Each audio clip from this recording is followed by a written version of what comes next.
Hello students, we will be studying about antigens today. In the previous class we studied about antibodies. Those were the proteins which were produced by our own body. Today we will be studying about antigens. Now what are they? What are these? These are the substances which are foreign particles. Any foreign particle that enters into our body, and of course they should satisfy certain properties. These substances are called as antigens. These foreign particles, when they enter into our body, they should be able to induce the immune response. Okay, and such substances are called as antigens. That is, the foreign substances that enter into our body, and these foreign substances who are able to induce immune response are called as antigens. Now in Greek, anti means against, genos means genus. So these are the substances which are against the particular genus. They are not their own, they are not the part of the body's own function, but then they are something else, they are from outside. So that's why they are called as antigens. Now they are, as I told you, basically they are characterized by uh, one main function is whether they can activate the immune response. In immune response, one major thing that is there is your antibody, whether they are able to produce the antibody, not only to produce, but do they have the ability to interact with these antibodies. The antigens, they should be able to produce antibodies. Not only that, and they should, once they produce the antibodies, they should also be able to interact with these antibodies. So such, and it is not only with the antibodies, but it in turn activates the immune system of our body.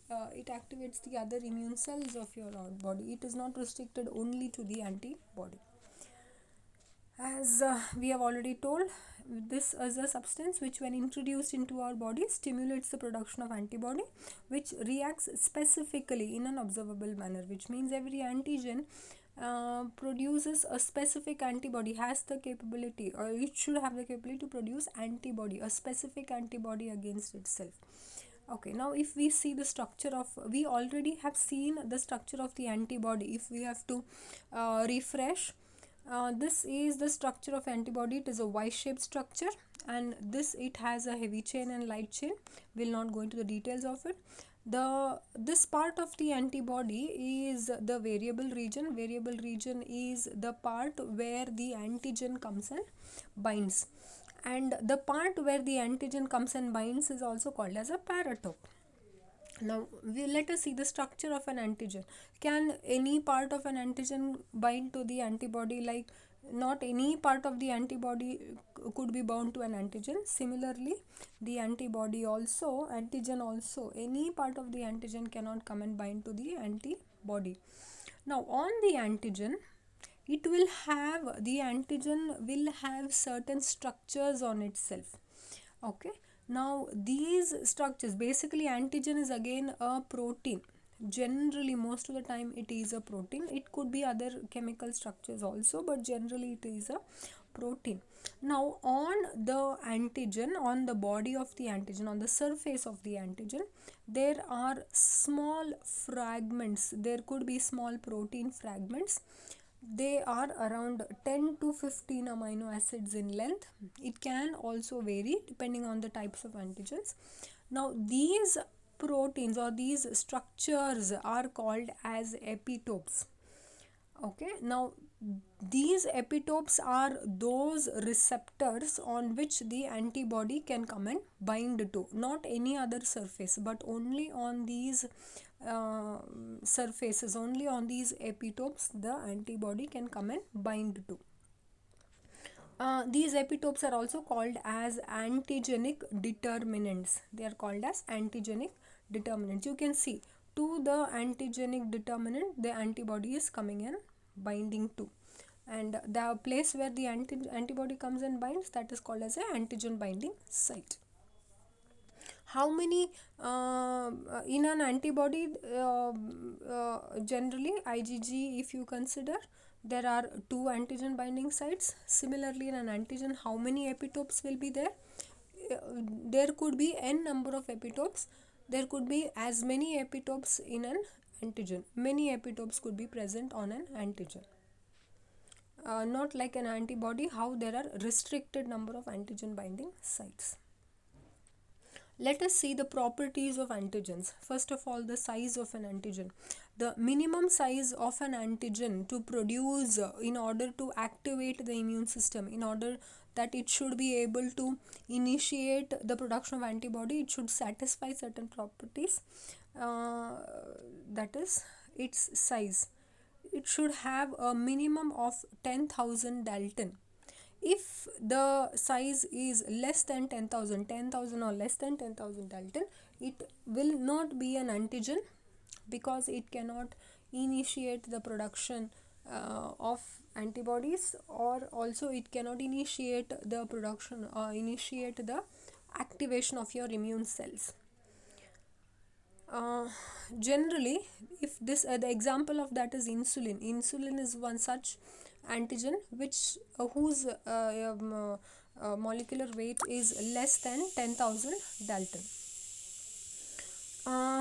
Now, how do I increase? Generally, carrier proteins are used to increase the size so that it becomes antigenic in nature. Moving on to the chemical nature. Generally, as I told, the antigens are proteins or polysaccharides, and proteins and polysaccharides are the ones who have high immunogenic property. That is, they are high affinity, they have high affinity, they can initiate the immune response. Whereas nucleic acids, lipids are also antigenic, but they have low immunogenic property, that is low affinity. Their ability to activate the immune response is little less when compared to proteins and polysaccharides. So they are low immunogenic in nature. Still they can initiate, but it is at a little lesser rate when compared to proteins and polysaccharides. Coming to the foreignness. Now, foreignness, it also depends on whether it is immunogenic, and depending on the immunogenicity and the recognition. Like, for example, if RBCs, now all the living creatures, they have blood, and the blood contains RBC. But if an RBC is taken from one human being and it is given to another human being whose blood group matches, then the RBCs will not be rejected. They are not considered as antigens. But if the RBCs from a rabbit is given to a human being, then even though they are RBCs, still they will be considered as foreign for the human body. They are still foreign. Though it is still an RBC, but still it is considered as foreign. It is called as antigenic. It can initiate, or it will initiate the production of the immune system, or it will ignite the immune response. So that is non-self. So that's about the foreignness. Antigenic specificity. Now, if the antigen has to be antigenic, it should have certain sites. Those sites are called as two for the antibody to come and bind, or the immune cells to come and bind to the antigen. Those receptors, now they are also called as the active sites. Active sites must be present, and those active sites are specific to a particular antibody. It is not that all the antibodies, any random antibody can come and bind to the antigen. No, every antigenic determinant, every antigen has specific antigenic determinants or active sites, and which has to be present, and those specific antigenic determinant sites will attract only specific kind of an antibody, not random. Not any antibody can come and bind. Now, as I told you that if the antigen is less is having less molecular weight, less than 10,000 Dalton, it cannot initiate the production of antibodies, or it cannot activate the immune cells. So in such case, they are not called as antigen, or I can say that they are not called as complete antigen. Okay, in those cases, see, if for example the molecular weight is less, these are the antigens whose molecular weight is less. And if I can make it antigenic by combining that with another substance that is a carrier molecule. So if I combine these antigen with a carrier molecule, its molecular weight increases, they form a complex, and of course it can initiate, or it can induce the immune response by producing the antibodies. Now what are they called as? What are these substances who cannot initiate or who cannot induce immune response, but if combined with the carrier molecule has the capability to do so? What are they called as? They are called as haptens. They are called as incomplete antigens. Haptens or incomplete antigens, they by themselves cannot induce immune response, but if a carrier molecule is attached to them, then definitely they can induce immune response. So haptens as such, no immune response, but if combined with a carrier molecule, gives rise to a it can induce immune response, it can produce antibodies. So remember, haptens are incomplete antigens who by themselves cannot induce immune response, but when combined with a carrier molecule can definitely activate immune response. What are adjuvants? Now adjuvants, they are the substances which who, if combined with incomplete antigen, or I will not say incomplete, when combined with an antigen, will increase the effectiveness of an antigen, or it increases the immunogenicity of an antigen. Okay, I will not call that as I will not call that as a carrier molecule. It could be a carrier, but not always. It says there is an antigen whose it has an immunogenic property, okay, but its immunogenicity is less. So when I add an adjuvant to that, to antigen whose immunogenicity is less, then what will happen to the antigen? It increases the adjuvant is one substance who will increase the immunogenicity of an antigen. Okay, so that is called as an adjuvant. It is generally used to improve the effectiveness of an vaccine. Generally, example, vaccine, it is basically it is an antigen, so I add an adjuvant so that its effectiveness is increased. Example of an adjuvant is aluminium hydroxide. These are the things I forgot to tell you. Carrier molecule, generally charcoal is used. Now, classification of antigens. You can classify the antigens based on origin, based on size. Let us see. Based on origin, you can classify the antigens as exoantigens, endoantigens, autoantigens, and neoantigens. Based on size, you can classify them as complete antigens and incomplete antigens. Now let us see exoantigens. Now what do you mean by exo? From the name itself, exo means outside. The substance which is coming from outside, it is not your body's own, it is something which is coming from outside your body, some pathogens, some microorganisms. Those substances like your bacteria, fungi, those substances are called as exoantigens. What are endoantigens?